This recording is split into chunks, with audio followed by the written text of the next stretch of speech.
Alright gang, doing a video on this Econoline van.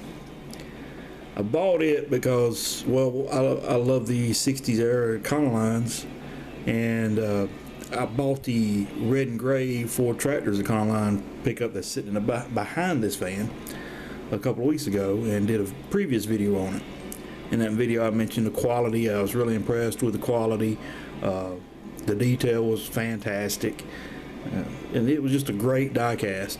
Now, I also mentioned that I don't buy large scale diecasts for myself. I don't collect them, but when these came out, I had to jump on them. I don't know how long they've been out. I checked YouTube and didn't see any videos posted upon these diecasts, so there might be some out there. I just might not know how to look for them. I'm not that intelligent sometimes. Anyway, these the van made by the same company, First Gears, 125 scale, the scale of a model car kit. Same amount of good details. So hang tight, let's check it out. And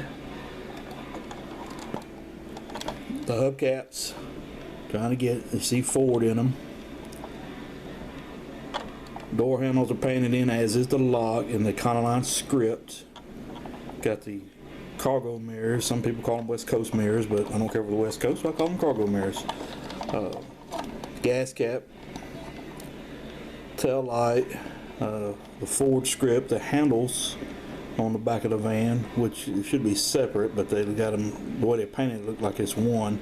Door lock, 1963 in the tag.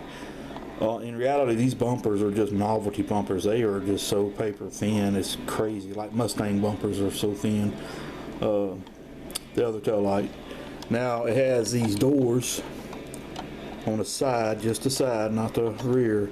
And I have this one open because it is so hard to open them because they fit so tight together. And the impressive thing is, it's metal hinges. Both doors are hung with metal hinges. And let me put a flashlight in here to get some idea of the interior. Hope it works.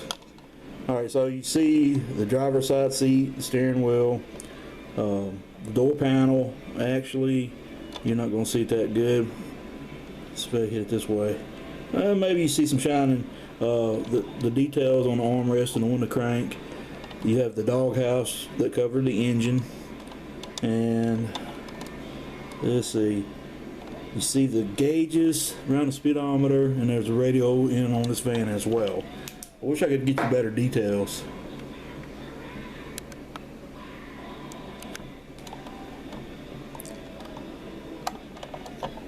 And the front, the signature front. This van's got a lot of character when they built these. Oh man, you see the reflection of the ceiling fan right there. Really, I'll turn that off, but oh well. It circulates some cool air on those hot days. It's nice. But a good looking van nonetheless. Now the truck, it came with 3 crates. They had 4 tractors on them. The van came with 3 crates, has no advertisement, no nothing, no identification on them, with just basically 3 plastic crates. Now gang, like I said, I don't collect large scale diecasts. I have a few, but basically because one, when I was a kid, I don't recall many toys I had that were this size. There was either like Tonkas and Hot Wheels and very few things in between. There were items, but very few. So I got one more on order. I got another pickup, and I expect to see it this week coming. This is Sunday. Hopefully I'll get it early this week. It's a Rangoon red, Rangoon, not Rangoon. It's Rangoon red and white, and it looks just like the pickup in the background. So I hope to stop there, but there are a couple of more I'd like to get. They have the van is also painted the same scheme as the Ford Tractors, and they also have the blue and white versions of each with the Ford Tractors on them. Blue is my least favorite color. If I run across one dirt cheap, I might snatch it, but I'm Probably not going to go after the blue and white, even though blue is the Ford color. Oh, speaking of, I didn't show the bottom side. Looks just like the truck. 6-cylinder, exhaust system, and that's it. Rolls very well. Tires are rubber. I believe they're rubber. They feel like rubber. Yeah, they're rubber. This is a good looking van, guys. Crazy about it. It looks like the Econoline ambulances I have. Of course, if you put the truck against a Econoline ambulance, it's not going to look exactly like the Econoline pickup. Econoline pickup. The Econoline pickup by Econoline looks good, but it's kind of like not formed right. But the van in the Econoline versions are formed right. I think I did a comparison video. You can check it out if you choose. So, but gang, that's it for the van.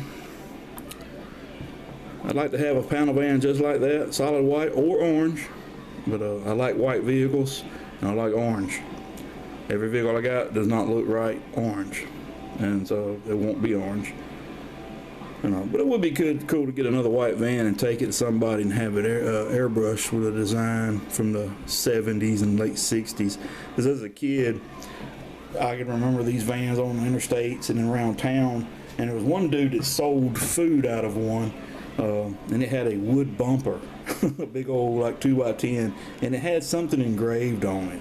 I can't remember what it was, but I remember seeing the van. It was a window van that he had cut up to put a serving window in, and which wasted the van. But if it's metal, it can be fixed. But yeah, gang, that's it for the van. Sweet find online. I actually got both of these from a place called Diecast Model Show Sale. And sorry, I said that wrong. It's Diecast Models Wholesale Show Sale. Oh my God. Diecast Models Wholesale. That's where I built both of these. Packaged very well. The box, the plastic that the van and the truck were sitting in, it's really heavy gauge plastic, and so shipping you shouldn't be a concern with. Awesome diecast. Alright, gang, I'm gonna call it on this, and I'll talk to you on the next video. Have a great one.